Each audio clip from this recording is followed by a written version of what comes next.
Okay, excellent. We'll make a start of it. We've got quite a good number of participants in today. My name is Corey Hosing. Welcome to this edition of Geofabrics Academy, where we're going to talk about pavements, but more specifically about ways of managing moisture within a pavement structure. Um, Currently, I'm the manager for Geofabrics, business manager for Geofabrics in South Queensland in Australia. And we're lucky today to be joined by a peer or ex-colleague of mine, Glenn Gillen, who's the director of sales in Australia and New Zealand for one of the larger, more prominent geosynthetic companies in the world, Solmax. Um, so welcome to you all. Thank you for making time in your schedules to join us. Um, there is an opportunity at the end of the session to ask questions. We ask that you just enter any questions into the question and answer field in the Zoom um, ribbon there, and then we will address those at about quarter to the hour. Also, to say if you do get pulled away from the presentation for some work or phone calls, that sort of thing, there will be a recording of this session that will be available on the Geofabrics Academy website from next week. So without any further ado, we might make a start. And if we get some movement, I think that's bringing up the change of screen. So yeah, so today we're going to talk about specifically pavement drainage, but its importance within a pavement structure, but also the evolution and how we got to where we are today and what today looks like in the status quo, and particularly how geosynthetics play a part in pavement drainage. And contrast and compare some pipe options and subsoil drain options, and then also leave you with some time with Glenn to discuss the latest innovation of pavement drainage, the H2RX material. So that's what today's going to cover. Pavement drainage, well, drainage has been a fundamental aspect of road construction since before there were any vehicles. Really, effective pavement drainage prevents water accumulation that would weaken a pavement structure and lead to premature failure, such as cracking, rutting, and potholing in a modern context. But really, wet, soggy, moist areas have always been avoided because it's not ideal for transporting anything through them. So if we look back at history, probably the most dominant structures that we'd be aware of, or the earliest ones, would be the Roman roads from as early as 300 BCE. They're pretty extraordinary. Some of these are still visible today. But there's a great quote that was summed up here. It says, "The extraordinary greatness of the Roman Empire manifests itself above all in three things: the aqueducts, the paved roads, and the construction of the drains." And because we're talking about pavements or roads and drains, it made sense to provide this. So this is Dionysius of Halicarnassus, who was a Greek historian, but he wrote a 20-book volume set of works entitled Roman Antiquities. So he was certainly an expert of the time of the Roman Empire, and those were his thoughts on what the Romans gave to us as far as pavements.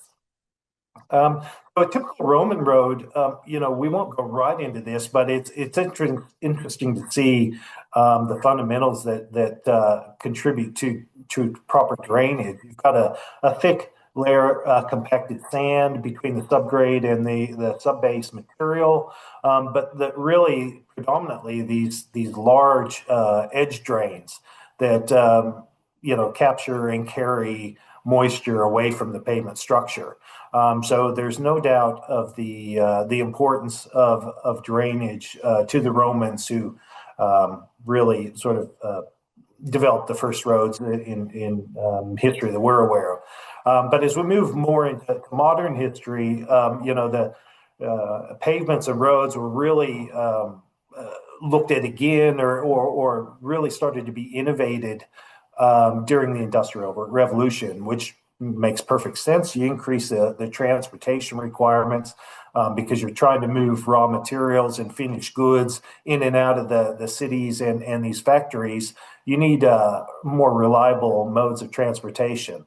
And often the existing network was muddy roads or uneven or unreliable, which ended up costing these business owners money and therefore the motivation incentive to improve upon that. There's a couple engineers about the same time that were products of this the industrial revolution.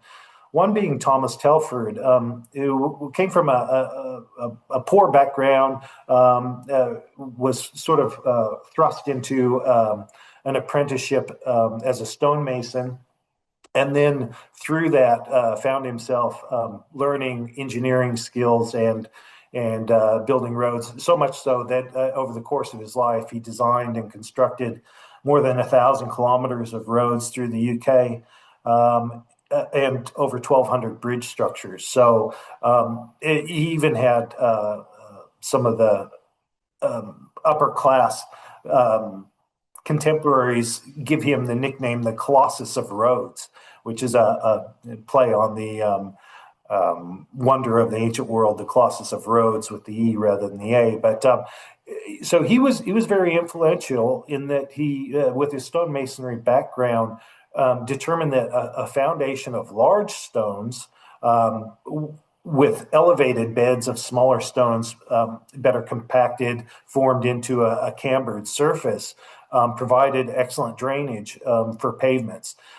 And then when you included the edge drains to remove this surface water away, he was renowned and recognized and praised for his development of that type of pavement. He did realize over time that structural thickness alone wasn't enough to ensure a long-lasting, long-life pavement, but drainage was the key to controlling its long-term performance. Another of his contemporaries, which, funny enough, born nearly the same time and living nearly the same time, both from Scotland, there's no historical record of them ever having anything to do with one another, which I found interesting. But this fellow, John McAdam, also an engineer, came from the other side of the tracks, if you will, was more of a aristocracy raised. And a man of means, developed a method of road construction, which then was later coined a McAdam type road. So McAdam, he gained the popularity because he determined that just thinner layers of smaller, coarser stones, well compacted, forming the cambered surface for drainage, were cheaper and quicker to construct and provided excellent result because of those characteristics that lend themselves to well-drained structure.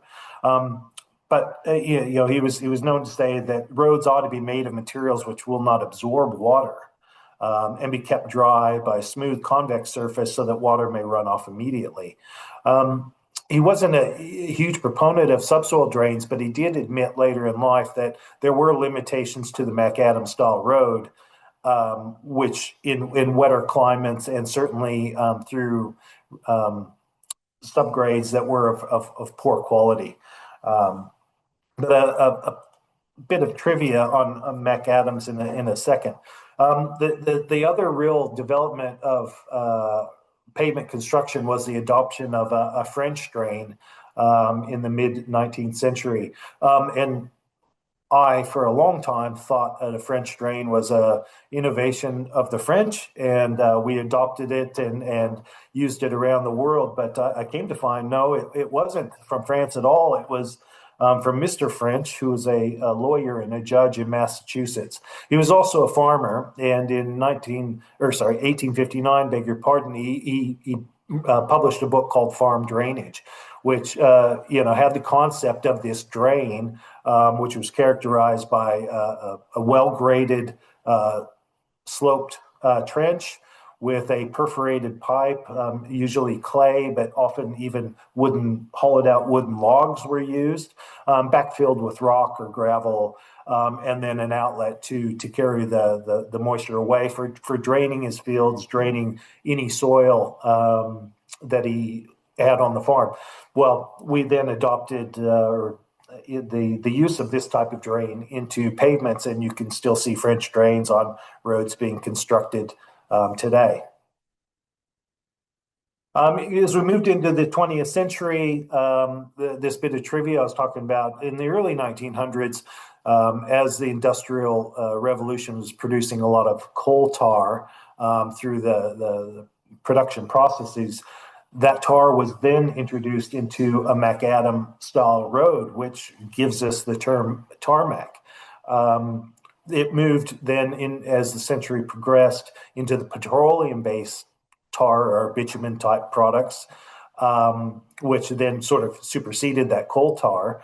And then by mid-century, with all the military activity throughout the world and the need to use to build very structurally sound air strips in remote locations, the use of Portland cement and that was then adopted into the construction of pavements.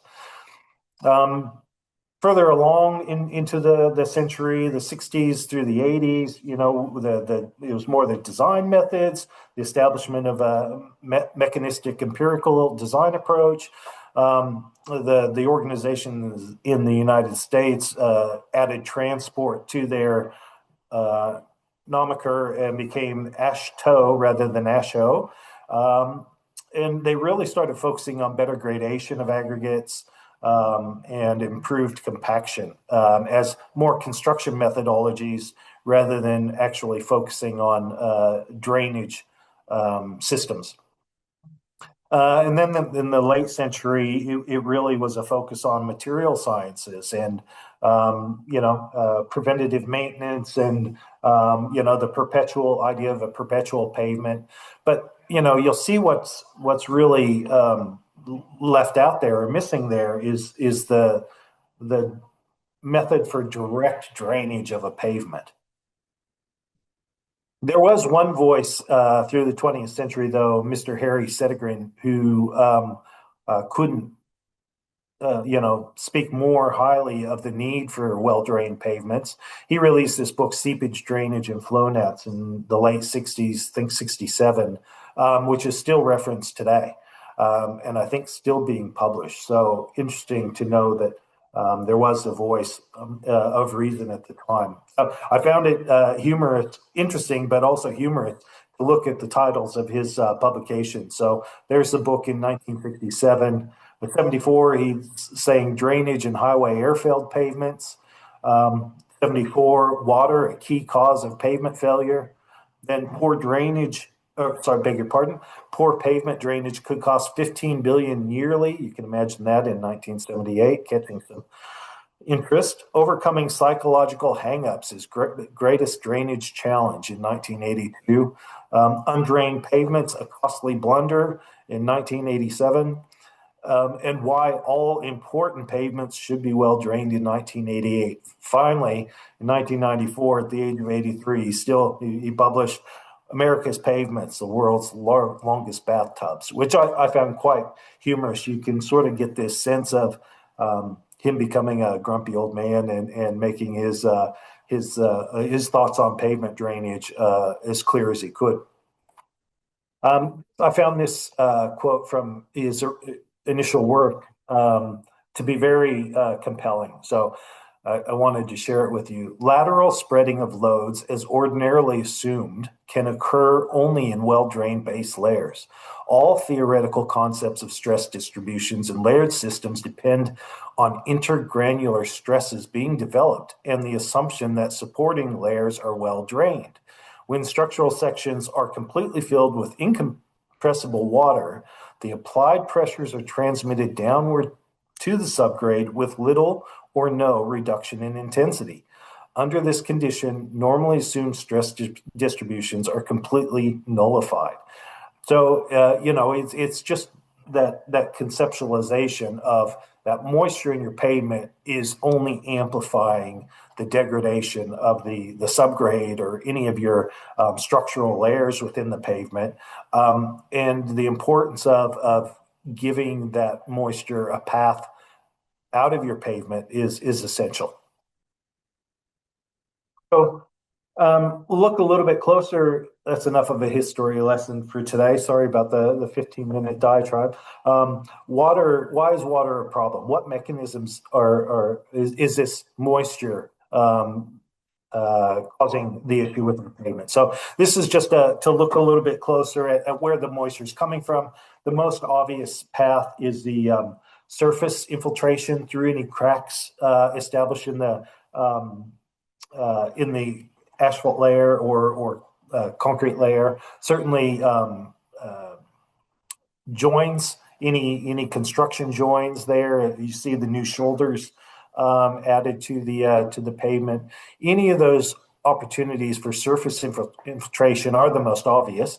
But then you've got edge infiltration as well. If it's a bit of a floodway, or you don't have proper ditches or lateral drains along the edge of the pavement, or it's a low-lying sort of low-volume pavement, that you'll often be saturated. Subsurface water with capillary rise coming up. If you've got some groundwater issues through the network, and inadequate subsoil drains. So often we can find is if you're doing excavation on an existing road, you'll find that the subsoil drain was crushed or silted up, blocked, and not flowing. So that can be an issue as well as poor construction practices. So not using properly graded material or compacting properly, or even in the seal design, these things can lend themselves to saturated pavements as well. So with these destructive mechanisms, we'll just have a bit of a look. When drainage is poor, water seeps through pavement cracks or joints and accumulates in the base or the subgrade. The soil becomes saturated, reducing its bearing capacity. This leads to differential settlement, rotting, deformation of the pavement surface. Most of anybody watching this would be well aware of these sorts of situations. The hydraulic pumping in rigid pavements, so under traffic loads, water trapped under the joints or cracks can be pumped out, carrying fine materials with it. You see in that image there on the left the fine silts and clays that have been pumped out under load through the cracks in the surface. This erosion undermines the subbase, subgrade, leading to faulting, cracking, or slab settlement. So this is what's key to think about is, yes, okay, so we've got some pumping. Well, the water is coming out. Maybe it's not such a big deal, but every one of those fines that get pulled out are leaving voids underneath your pavement structure as well. So that's why we've got to stop them being transported in the first place through reducing the saturation. Dripping of asphalt is another issue that you get when the prolonged moisture exposure in asphalt layers leads to loss of adhesion between the asphalt and the aggregate, and you start losing the surface. So it's called stripping, leads to weakened structural integrity, premature surface raveling, or potholes that are going to need to be fixed. And then increased load effects. I'm not so sure that subsoil drains were going to prevent this. I would say it's more of a failure of a water main or something, but that there's a pavement failure for sure, and it's a very heavy load. It sort of gives the image of how when saturated, a subgrade is going to act like a soft, spongy material, which reduces the structure, increases the impact of traffic loads, and especially when you've got heavy loads. And when we think about modern transportation, the introduction and encouragement for use of EVs, well, on average, EVs are 30% heavier than similar sized conventional vehicles. Well, pavements were they designed for those loads? So those are questions that we've got to ask. And over time, the heavier the loads, you'll have rutting, alligator cracking, and structural failure like we see here. So let's look a little bit more at the status quo and particularly how geosynthetics can come into play in a properly drained pavement. So I'm in Queensland. I've been based here as long as I've been working in geosynthetics. So there's some Queensland local references here that maybe you're dealing with different issues in your markets or networks, and this may or may not apply. But what we generally see are these very similar drains. What changes is the filter material and the backfill material, the requirements. But we see similar size drains. We see around 100 mil diameter round pipe, slotted pipe at the base on a bedding layer of sand. And then we see some with the whole trench, including a geotextile filter, but also the type 3 drain there with the geotextile sleeve around the pipe. But we also have the option, particularly in Queensland, of working with what they call a Class D or a Type 4 drain, which is a panel drain or a fin drain, which is narrower in its design. But you can see there the trench then can come in, the reduction of the amount of cover material over the top of the drain, and there's no need for the bedding layer of sand, which is a nuisance during the construction and so critical with a flexible pipe and keeping that aligned. So our flexible pipe, and don't get me wrong, this is something Geofabrics deal with. We sell this product every day, so it's not that we're trying to talk you out of it, or talk anybody out of it. This is a product that's readily available, but it has some drawbacks, which we need everyone to be aware of. It's a flexible pipe, so it has elasticity, if you will, or it can bend in along the vertical, horizontal, any axis. So if it's not on a very firm bedding layer that's well graded, you will get these little curves or bends as that adheres to that underlying surface, and it's where you get those bends that you will get silt building up because you get additional turbulence created in the pipe as the moisture is drawn out. So worth understanding that. One of the other issues that we've got with the round pipe is the knitted sock. Considering this an appropriate filter is probably not ideal. There's some very large apertures there or holes within the filter itself, which allow fines to get into the pipe, and then couple that with it being misaligned or having undulations in that bedding layer. All of a sudden, you might have some silting issues or clogging issues. Another problem with the woven product as a filter is if there's any damage at all under confinement or under compression, and this might happen as your fill materials, backfill is placed into the trench itself. As that then stretches, that problem grows in size. So that's worth being aware of. With the type D or type 4 drain, there's also a cuspated product that is available.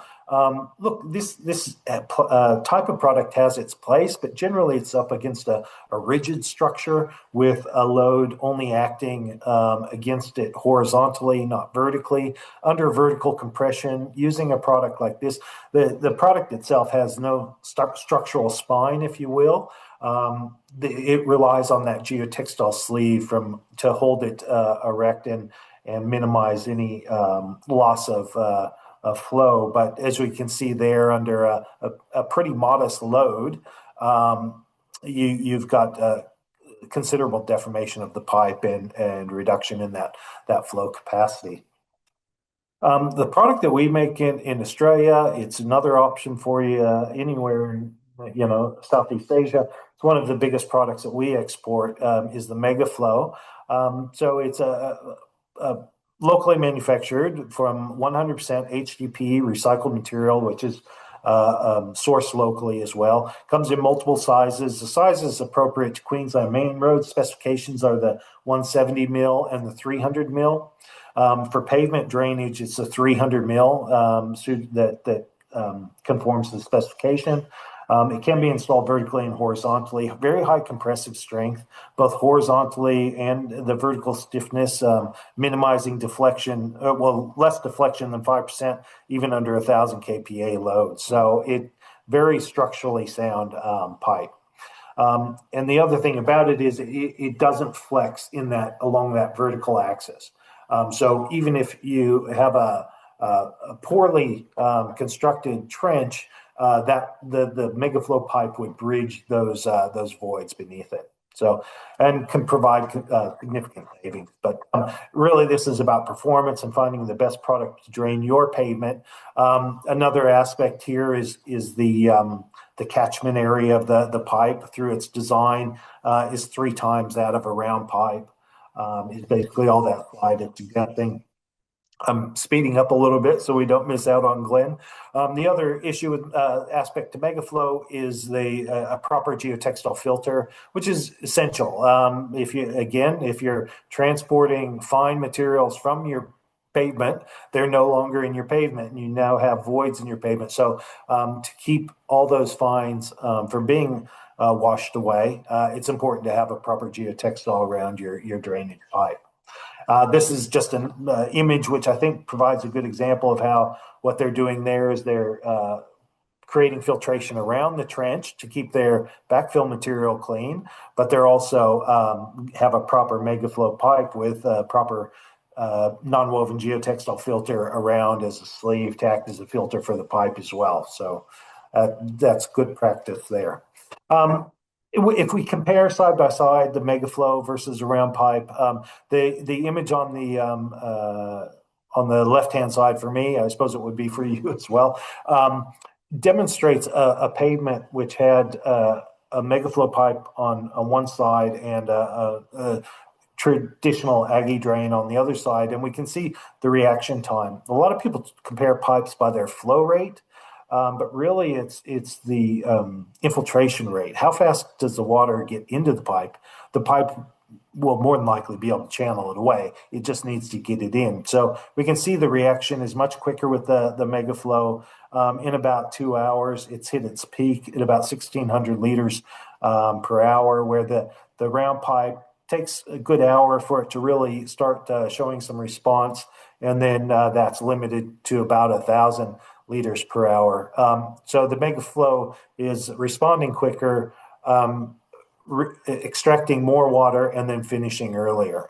And this, my last slide, provides a bit of a visual of that effect. So this is a standard 300 mil wide trench filled with a 400 mil head of water, and this is a 170 mil megaflow pipe with the Bitumen geotextile filter. So when the measurement there of time is to how long it takes to reduce the acting head down to 100 mil, which would be the top of the round pipe. So you can make note there where it's a bit of a race that we're demonstrating here. There's a lot of YouTube videos showing similar videos where the measurement of compressive strength, et cetera, side-by-side videos of the drainage happening at the same time, all sorts of things if you just look at YouTube for megaflow. But this is just demonstrating that the pipe can also be laid horizontally. Most sporting applications, sport field applications, this is how we see the pipe laid. They don't like digging big trenches underneath their sports field, but you can see very similar performance, actually a little bit improved on the vertical orientation. A round pipe, 100 mil round pipe, and I'll say it again, we sell this every day. Lots of it goes out. It gets specified regularly. I'm just not sure if this application is the best application for it.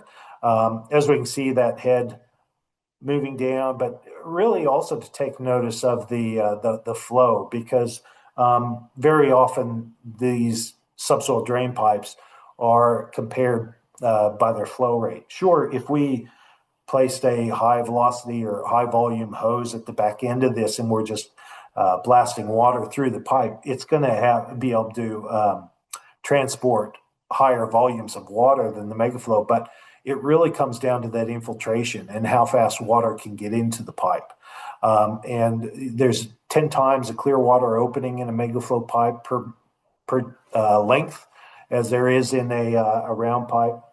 And we can see, it's nearly 3 times the amount of time it takes to drain the same amount of water as the other type of pipe.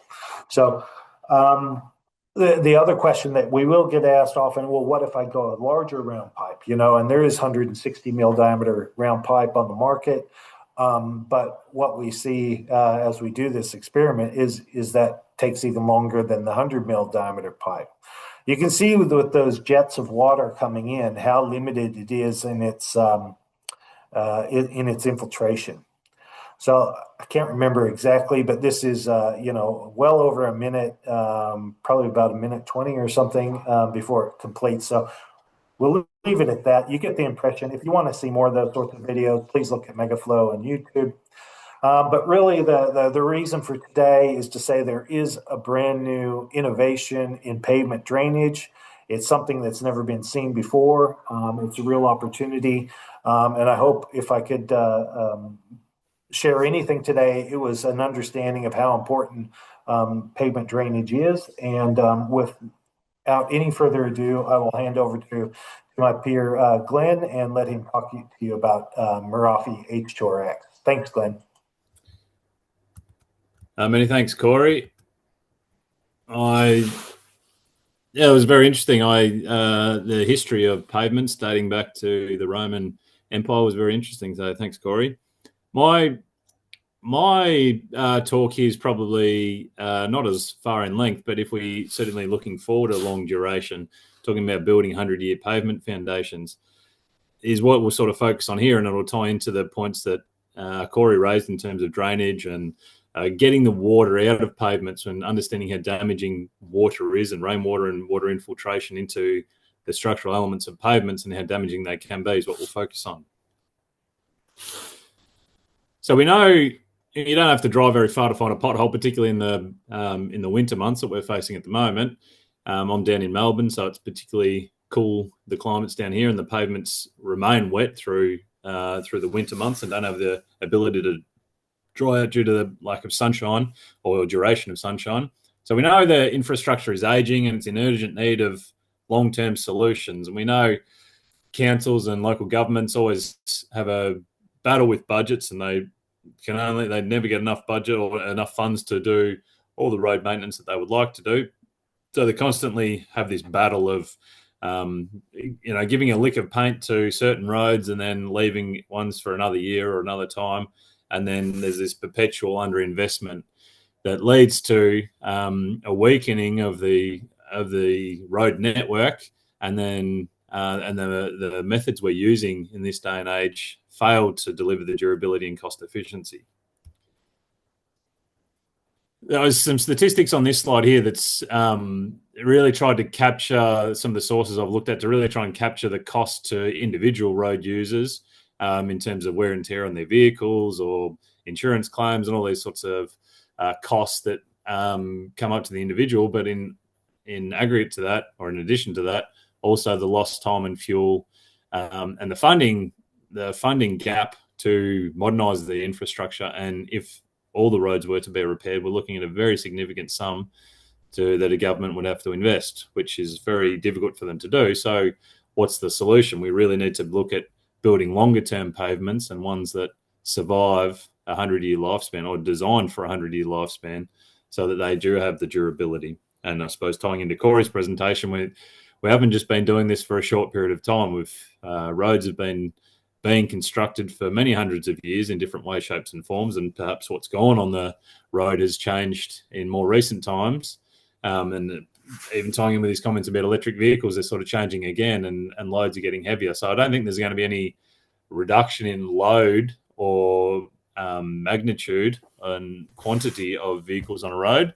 So I think going forward, the messaging is we certainly need to build better pavements and more durable pavements.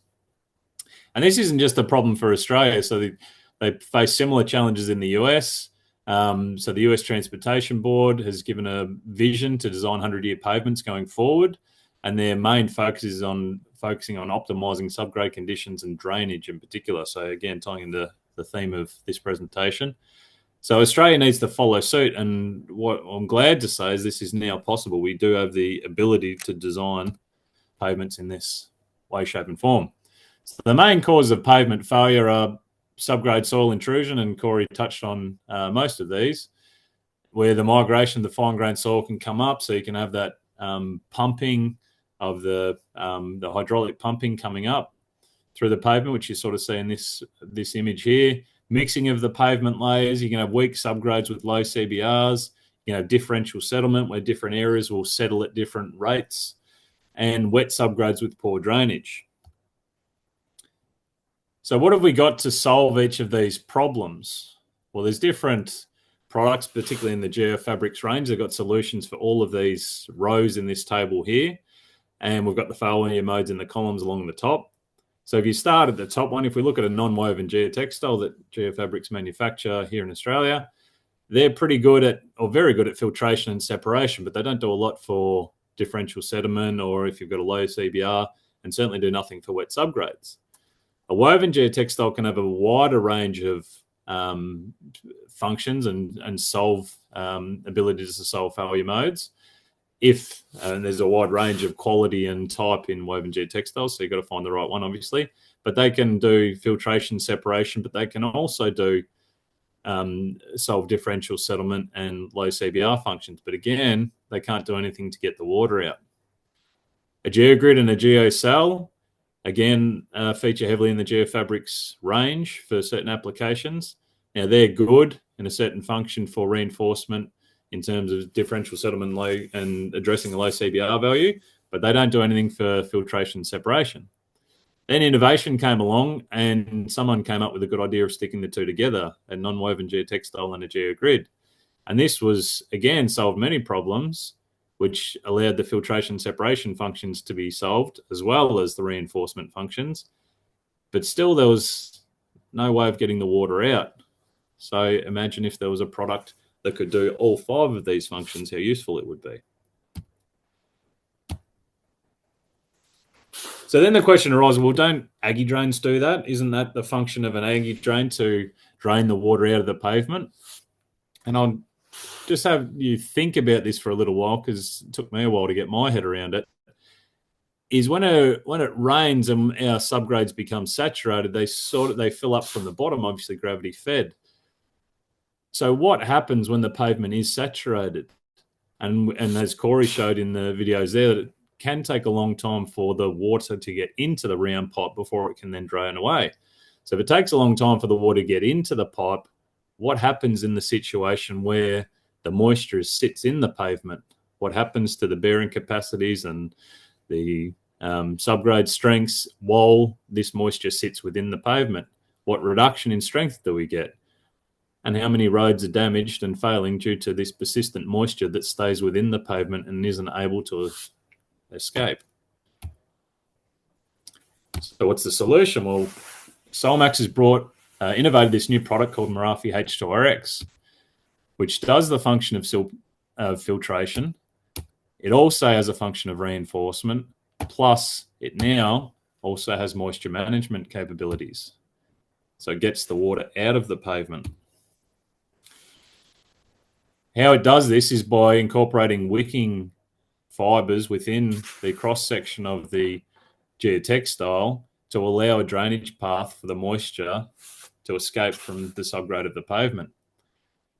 Now, this was born academically first as a concept and an idea, and then tested in laboratories. Then we've incorporated real-life case studies, and I've got one to talk to very shortly.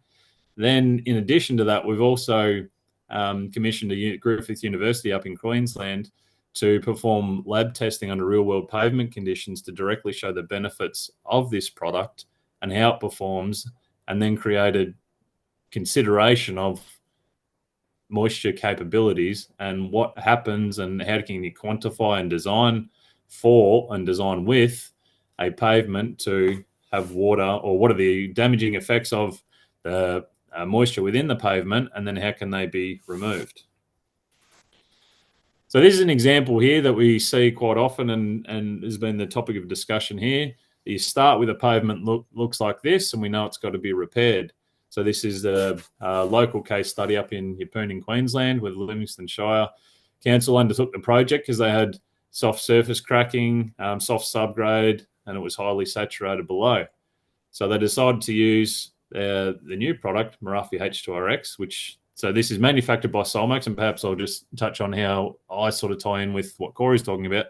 Solmax are the manufacturer of this product, and we've created and innovated it, and the distributor in Australia and New Zealand is Geofabrics. So that's how we tie together, and we've had a long-standing, strong partnership, the two organisations together. So how this was a chosen solution, it provides not only the separation, but also the filtration and reinforcement functions, plus it also provides moisture management through the wicking geotextiles.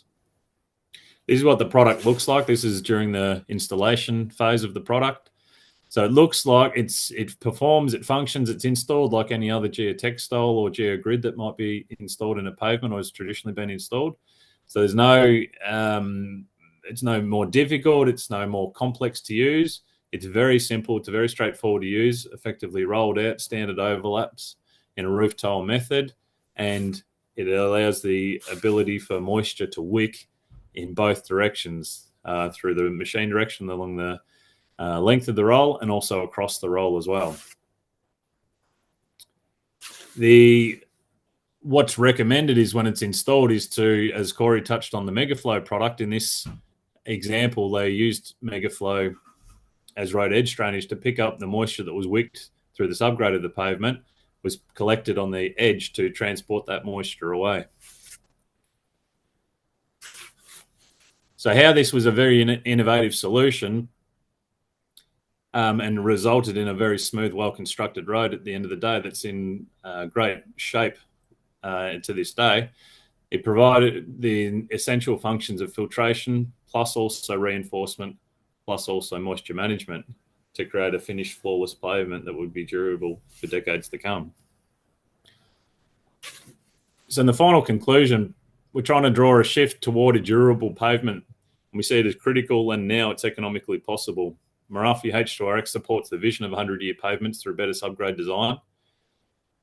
It has the functions of filtration plus reinforcement, plus we can now manage the moisture that enters the subgrade to ensure it stays at a consistent equilibrium, and you don't get these throughout the cycles and the seasons of the year. You don't get these differing wet and dry cycles throughout the pavement. We can now consider the impacts of a wet subgrade on pavement performance, and pretty soon we're going to have design methodology and calculating tools to be able to quantify the concepts of the impacts of a wet subgrade and how to design for them, and then use a solution like Merafi H2RX to remove the problem. So I thank you very much for your time and attention. And that's the final slide there. We'll now open any questions that have maybe popped up in the chat box. Thanks, Glenn. I don't have anything in there at this stage. It's always struck me about the H2RX that it really takes an active role within the pavement structure, that it's actually doing work while in place, which is interesting. But you said the installation is similar to other geosynthetics. What about tiling or the placement of the overlap? Is there a rule of thumb there, or is that handled in the installation guides? Yeah, there's an installation guide for it. So as I said, just like any other geotextile, your water standard 300 mil overlap is sufficient. The wicking fibers have a drawing or a suction ability to draw the moisture out. So in just an overlap function, they'll be able to perform that across different roll widths or even length overlaps. So in terms of standard installation, it's no different to how you would install or traditionally install a geotextile or a geogrid or any other geosynthetic in a road pavement. The only difference, if you have the Megaflow edge drainage that you sort of loop around the drain. to allow the moisture to escape and be drained away. We've had a question come up in the chat box. What experience do you have over expansive subgrades or expansive soils, and do you see this being effective or suitable in those conditions?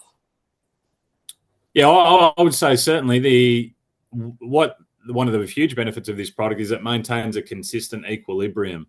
So you're going to, over different seasons of the year, you're going to get different moisture levels trying to infiltrate the pavement, and whether you get from surface failure and sort of rainwater penetrating within the pavement, when that gets in, it allows it to escape and do so quite quickly, or even just from below with the subgrade seepage and just a wet subgrade across the area, it will allow that to maintain the consistency. So traditionally, as we see, the failure functions in differential settlement, and different spots might go down while another one stays the same. And you get these sort of changes in the pavement conditions. You'll get that consistency is really what we're able to provide with the wicking technology incorporated into this product. Yeah, thanks for that. So I guess that brings my mind. If you had a specific damaged wearing course in a specific spot, and moisture was being consistently channeled into your pavement layers or structural layers through that spot, you're saying that the H2RX would then distribute that moisture across the entire pavement width, rather than just forming a weaker section there directly beneath that crack. Is that what you are suggesting? Well, it'll come through. So if it goes through that crack, it'll get down to the H2RX, and then it'll disperse out of the pavement. So in terms of the equilibrium for the subgrade below the product, that will maintain that equilibrium, instead of having, you've got a wet spot, so then it sort of infiltrates out to a wider area and then goes from a crack to a pothole and start washing out the subgrade, and then you get this sort of quite detrimental or catastrophic failure. It can maintain, it's not going to stop a crack from occurring. If it's a failure in the surface layer, it will keep that consistency and certainly that strength, because it's also got the reinforcement functions. But as water gets to that, it's like it's got a suction effect, and it will draw that moisture away to keep the pavement in that moisture equilibrium. Fantastic. When do you anticipate the work you're doing with Griffith University to be publicly available? So that's over the course of this year. So there's sort of progressive stage gates. We're working closely with them. What we've sort of done a soft launch, if you will, of this product, and it's I know, Corey, you've got some in your warehouses up in Queensland. It's available throughout the country. And throughout the wider world, really. Solmax is a global company, so this product's globally available. What we've really tried to do is use the local pavement design methods, whether it's AASHTO, for example, to allow those methods to be quantified and to be very useful for the Australian roads. Now, we know you offer a product like this and it sounds really good, and so the things I'm talking about sound really good, but and knowing engineers and working closely with engineers, they're going to go, all right, well, what are the qualifications and what are the quantitative benefits of it? How can I design with this product? How can I allow for it? So that's the next step that we're working with Griffith University to be able to qualify that. So that's a project that's happening over the course of this year, because we need to do enough cycles and real world testing to sort of create or quantify the benefits, and it's going to be a very open book project, in the sense of it's not going to be Solmax has done this and it's a closed off design that we just trust us. That's right. Here's a piece of software and it's locked down. It's very much going to be open, and here's the data, here's the details, and this is how we've come up with these results, and they can be analysed and cross-referenced, and an engineer can dive into it and really understand where they've come from. Thanks for that. Excellent. Yeah, well, I mean, it's such a pertinent question about expansive soils. We've got real problems with black soils or highly expansive clays in Queensland. I'd be interested to know if there's any work that's been done in that space as well. in my head, if you've got a uniform moisture within the pavement and it's being um, moved out of the pavement, well, you're certainly going to reduce the potential for those high swell conditions. I would have thought, but it would be, geez, it'd be a game changer in those conditions if we can get some understanding of a performance benefit there for sure. Yeah. Absolutely. Well, we certainly see it as a game changing product. It's not just a product that's, traditionally as you innovate and you release new product. Quite often it's a little bit better. It's an iPhone 16 from an iPhone 15. It's a little bit better, but sort of saying how much better. Oh, it's maybe got a few features and benefits that are a bit better. It's a little bit faster, a bit better camera, something like that. But we see this as a fundamental change. It's going from a Nokia to an iPhone, to use that sort of parlance. So we really see this as the ability to reduce the moisture out of the pavement is a fundamental improvement to the performance of pavements. Excellent. Well, I want to thank everyone for joining us today. I hope that was of value to you. As I said, the recording of the session will be available from next week on the Academy website if you think anybody would benefit or enjoy listening to this. And Glenn, thank you very much for taking time and helping us out today and introducing us to H2RX. And yeah, we'll hopefully have some good news case studies in a few months' time with the use of it. Thanks, Corey. Appreciate the time. All right. All the best.